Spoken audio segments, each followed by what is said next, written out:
খরগোশ ব্রিজটা পার হয়ে একটি ছুরি দিয়ে রশি কেটে দেয়। খরগোশ রশিটা কেটে দিয়ে লাফ দিয়ে একটি গাছে উঠে পড়ে। খরগোশ গাছে উঠে কচ্ছপকে দেখতে শুরু করে। তখনই সে হঠাৎ খেয়াল করে এদিকে খরগোশ আর কচ্ছপের রেস শুরু হতে যাচ্ছে।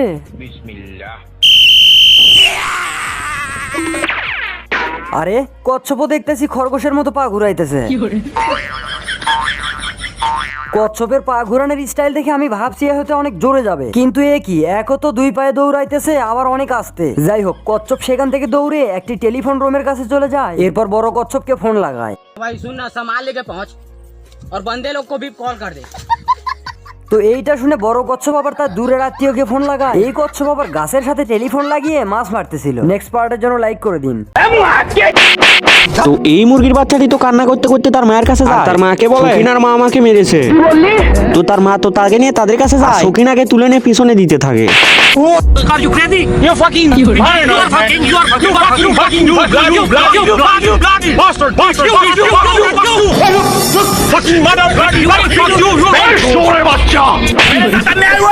মানে মোরগটা এখনো কনফিউজ যে তার সাথে হলোটা কি। গাইস, এই ভিডিও দ্বিতীয় পার্টটা দেখলে কিন্তু আস্তে আস্তে তোমার বিছু লক হয়ে যেতে পারে। তার জন্য এই ভিডিওতে একটি লাইক করে একটা সাবস্ক্রাইব করে রাখো। কমেন্টে লেখো পার্ট 2। বাইরে হচ্ছে ঝড় আর মাটির নিচে খরগোশ দেখছে আইপিএল খেলা। আর তখনই কারেন্ট চলে যাওয়ার পরই গর্ত থেকে খরগোশ বের হয়ে আসে আর একটা বিজ্ঞানীর বাসা দেখে। আর তখন বিজ্ঞানীর বাসায় চলে যায়। তখন বিজ্ঞানী দরজা খুলতেই তাকে ধন্যবাদ জানায়। খরগোশ গিয়ে টিভি চালু করে দিয়ে বিজ্ঞানীর বাসায় খেলা দেখা শুরু করে দেয়। আর বিজ্ঞানী তার লাল পুষ্পাকে জাগিয়ে তোলে খরগোশকে খাওয়ার জন্য। যখন খরগোশ টিভি দেখতেছিল তখন লাল পুষ্পা আক্রমণ করে, কিন্তু খরগোশ ভয় পায় না। আরো বলে, বোকাচন্দ, তোর পা দিয়ে গন্ধ বেরোচ্ছে। এই নিয়ে তো জুতা খুলে দিলাম, এবার দেখ জুতার অবস্থা কেমন, দেখেছিস তো? তখন তার পায়ে জুতা পরার নাম করে কি করে দেখুন।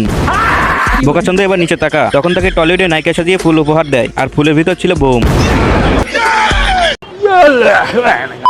চাচাই তো ফুল কনফিউজড যে সে বার্গারে কামড় দিল না ইটেতে। মানে এটা কি বার্গার রে ভাই, মানে সেনি হাতুড়ে কাটা যাইতেছে না।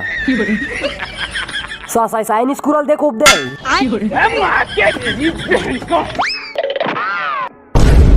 যাক, মুরগি এবার বারবিকিউ হওয়ার জন্য রেডি। বার্গার সোজা একটি লোকের বাড়ির উপরে গিয়ে চাল ফুটা হয়ে নিচে পড়ে।